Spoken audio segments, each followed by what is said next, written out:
Olá! No meu vídeo mais recente, eu falei sobre a ansiedade em crianças, sobre a necessidade de um treinamento parental. E hoje eu quero aprofundar um pouco mais sobre isso. Muitas vezes a escola encaminha a criança, chama os pais, encaminha a criança para um tratamento, uma terapia, um diagnóstico, e muitos pais, está na mão do psicólogo, pronto, e se livram da sua tarefa. De um modo geral, a gente vê que a mulher, cumpre a sua função. E muitas vezes os homens acreditam assim, mas eu ajudo a minha mulher, eu troquei a fralda e pronto, eu já ajudei. Como se o filho fosse uma coisa só da mulher.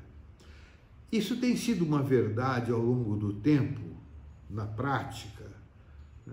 Ao longo do tempo, filho é coisa de mulher. Você vai fazer uma palestra numa escola, vão as mães, os pais não podem porque estão trabalhando, ou estão vendo jogo de futebol, ou vendo alguma coisa na televisão, e assim por diante. E quando muitos vão de cara feia, cara amarrada. Hoje já é melhor que há 10, 20, 30 anos atrás, mas ainda temos isso.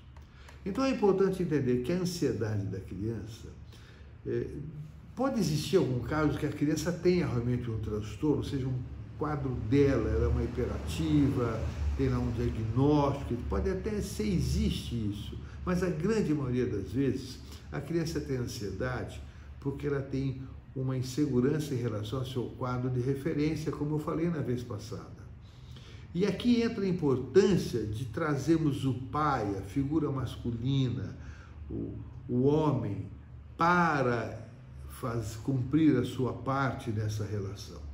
Quando nós olhamos, enxergamos, nós temos dois olhos, enxergamos, se tivermos um olho só, enxergamos também. Temos uma dificuldade com a profundidade, mas dá para enxergar. A mesma forma é quando a criança é educada, com a presença maior da mãe, com a ação maior da mãe, ela também sobrevive. Vai ter uma dificuldade em algumas coisas, mas sobrevive. Mas se enxergar com os dois olhos, se tiver as duas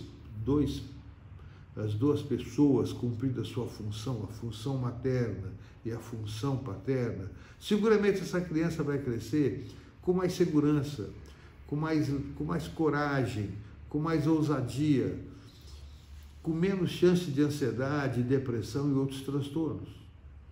Então é importante que a gente envolva o homem na educação da criança, para que se reforce o quadro de referência, para que haja uma integração entre o homem e a mulher na concepção dessa educação.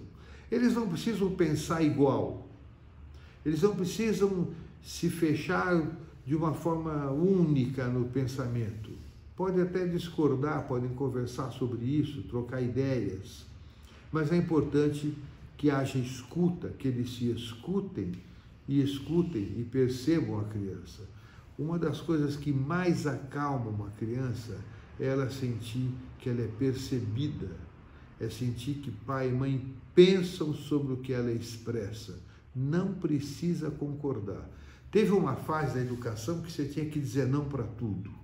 Depois uma fase, o Bruno Bethlen escreveu um livro de psicanalista sobre não diga não à criança, não pode contrariar.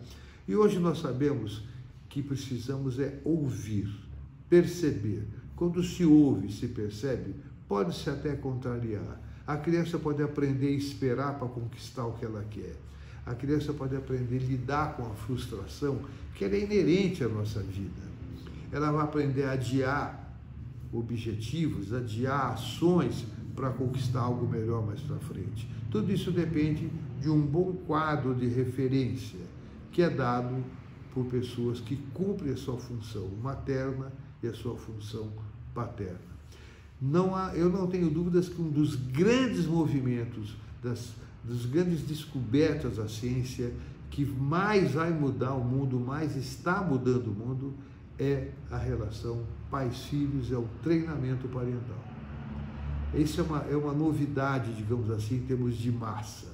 Poucas pessoas têm o privilégio de conhecer isso ainda, mas seguramente vai fazer grande diferença na história das famílias e na história da sociedade.